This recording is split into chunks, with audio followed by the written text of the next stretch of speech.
Hey, what's up guys? Tony here, and you're watching some back-to-back iRacing videos. This is the video that I was mentioning yesterday. This is the Ford GT version of these two sides of the same coin, the GTE coin, if you will.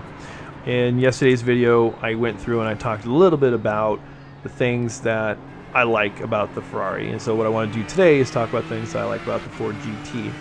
And so, like I said in yesterday's video, this is the first half of the race. This is just pre-pit stop. This is probably like 13 laps in, 12 or 13 laps in. Because typically for me, what happens is once you pit stop, you get back on track and there's nobody to race with. Why show the whole race when all the action happens before the pit stop? The one thing that when I jumped into the car, and like I said in yesterday's video, like I definitely prefer the Ferrari. I really do. Like I am a fan. I've always wanted to drive one. Well, I guess I did drive one very briefly in that driving experience that I did a number of months back now. But I've just always been a fan.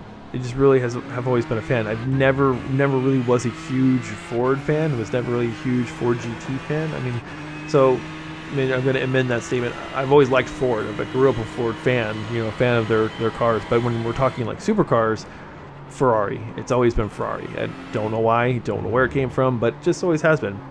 Like I said yesterday's video, the Ferrari comes with this built-in fan base, and it's pretty clear when you look at the splits between cars. It's like 80% Ferraris, 20% Fords. So there's actually a funny in the yesterday's race that I showed you. There was a funny thing. This guy had typed in the chat. He's just like, "Whew, I thought I was going to be the only Ferrari." It's just like, it's like, yeah, there's a ton of Ferraris. So anyways, for the Ford GT, while I do prefer the Ferrari, I am a little bit quicker in the Ford GT. That was that way in Le Mans in week 13. It started out that way in this week 1, but because I spent so long, about 5.5 hours of total seat time in the Ferrari, I only spent about 2 hours in the Ford. So I can't make that one-to-one comparison because I just didn't put enough time. So moving forward, what I want to do is I want to make sure that I put equal amount of time. Maybe I'll cap it. Maybe I'll be like, okay, 3 hours in a race in one car and 3 hours in a race in another car. I don't know. I'll find a way to balance it out so it feels a little bit more scientific, I guess. I don't know. It's really only for me, but there might be some of you guys out there that are kind of along on the same sort of journey. As a recap for yesterday, what I felt the Ferrari did really well is low-speed corners.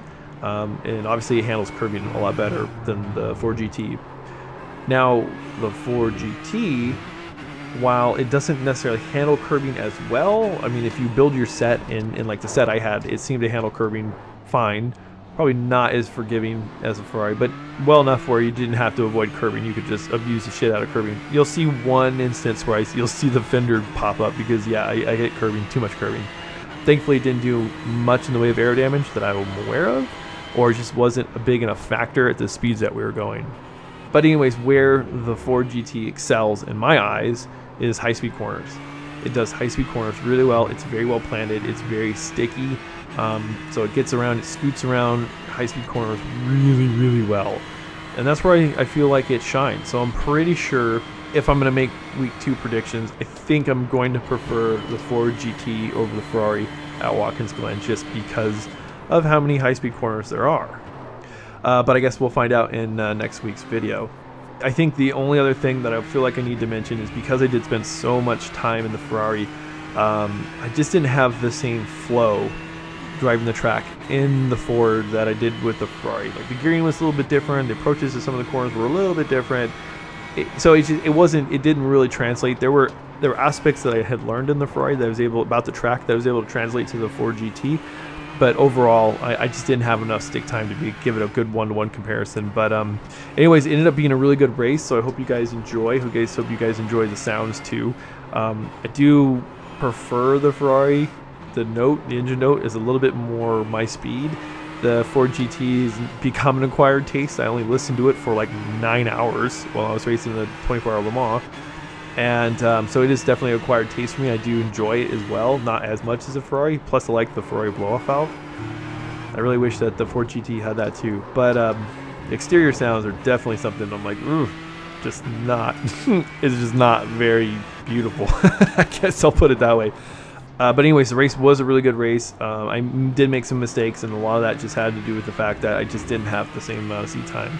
But I hope to balance that out. So anyways, guys, in the comment section below, let me know if you're kind of going through the same sort of dilemma yourself. Are you preferring the Ford or the Ferrari? How do you find yourself within both cars? And are you trying to race both cars like I'm trying to do? Just trying to really get an honest feel for both cars in all 12 weeks. So anyways, guys, as always, thanks for watching. Thanks for subscribing, and I shall talk to you guys later.